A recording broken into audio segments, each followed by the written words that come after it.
Sim, o reino de Deus está próximo. A segunda vinda de Cristo já não tardará.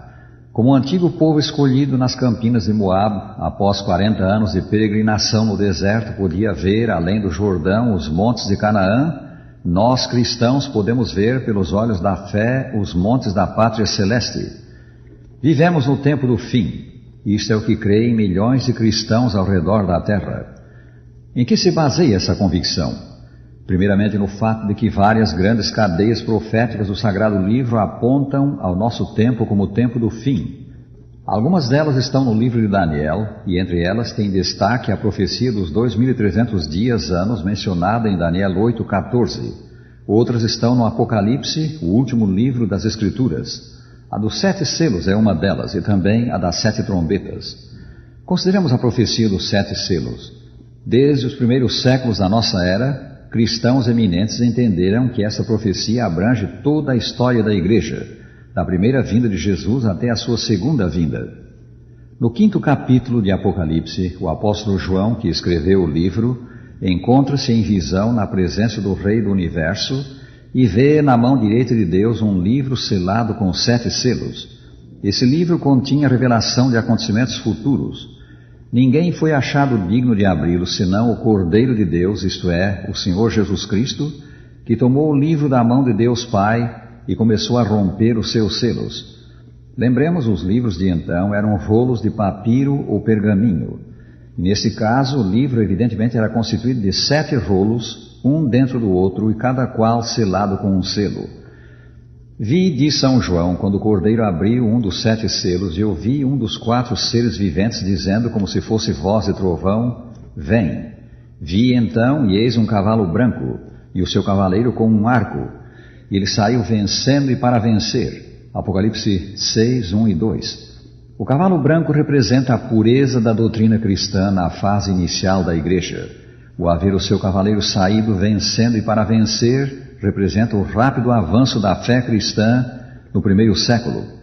O período representado pelo cavalo branco estendeu-se de 31 a 100 Anno Domini. Quando abriu o segundo selo, ouvi o segundo ser vivente dizendo, vem, e saiu outro cavalo vermelho, e ao seu cavaleiro foi-lhe dado tirar a paz da terra. Se o branco representa pureza de doutrina, o vermelho deve significar um começo de corrupção da fé pela aceitação de ensinos estranhos ao Sagrado Livro. O vermelho deve representar também as perseguições movidas contra a Igreja pelo Império Romano. Esse período estendeu-se do ano 100 a 313 da nossa era. Quando abri o terceiro selo, ouvi o terceiro ser vivente dizendo, vem. Então vi e eis um cavalo preto, e o seu cavaleiro com uma balança na mão. O cavalo preto representa uma fase de acentuada corrupção da fé cristã, que se seguiu à legalização da Igreja pelo imperador Constantino. Cumulada de favores por parte do mundo, a Igreja abandonou mais e mais a sua união com Deus, adotando grande número de ensinos e práticas estranhos à religião do céu. Esse período estendeu-se de 313 a 538.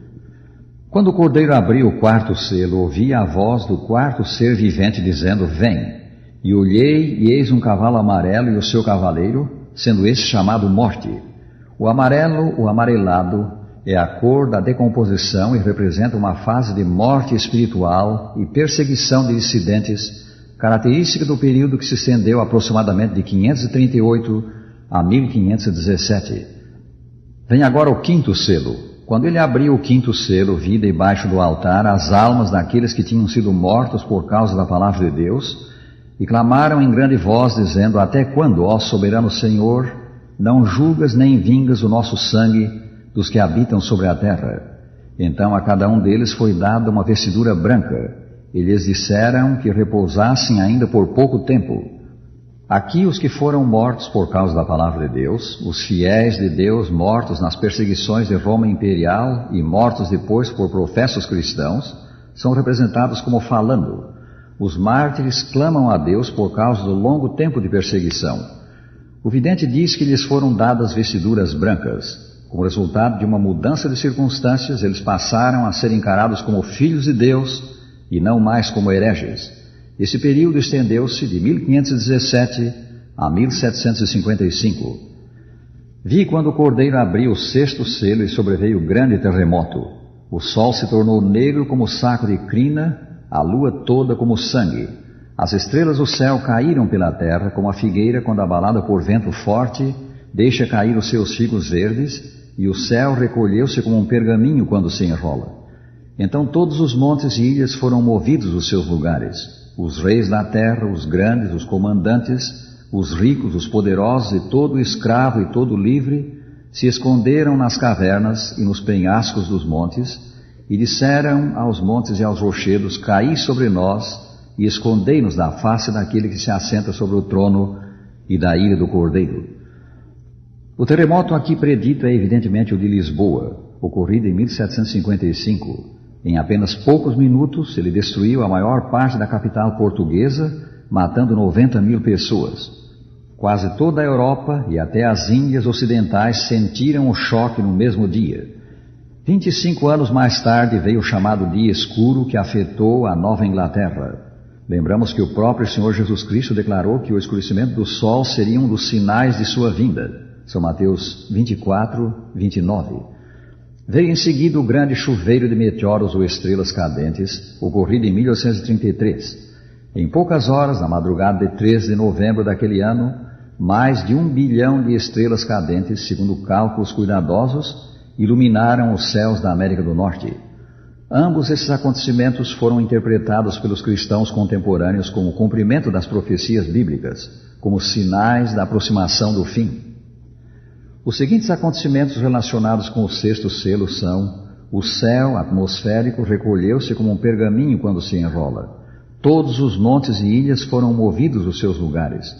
Estas espantosas convulsões da natureza serão, por certo, causadas pela voz de Deus, ao falar Ele do seu trono em terrível majestade.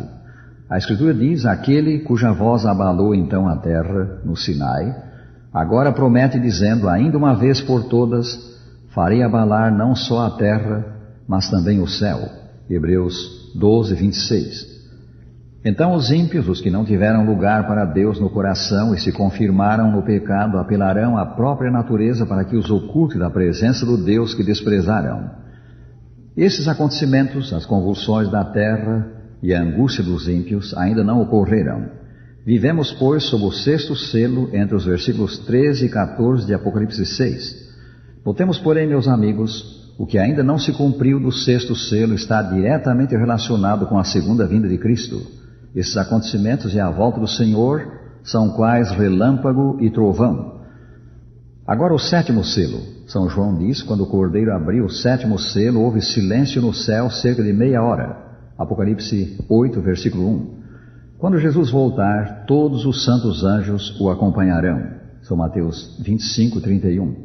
A ausência das incontáveis hostes de anjos fará que haja silêncio no céu. O sétimo selo, pois, assinala a segunda vinda de Cristo, e o fato de que vivemos na fase final do sexto selo mostra estar perto, muito perto, o supremo acontecimento da história.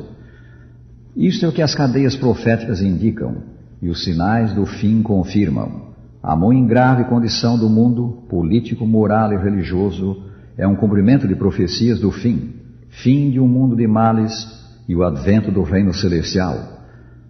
Aguardas a volta do Senhor, rádio ouvinte? Estás preparado para ela? Se não, eu insto contigo para que te entregues a Cristo, o teu e o meu Salvador. Faz isto e Ele te receberá. Faze-o agora. Aqui finalizamos dizendo a cada um dos que nos ouvem: o Senhor te abençoe e te guarde. O Senhor faça resplandecer o seu rosto sobre ti e tenha misericórdia de ti. O Senhor sobre ti levante o seu rosto e te dê a paz.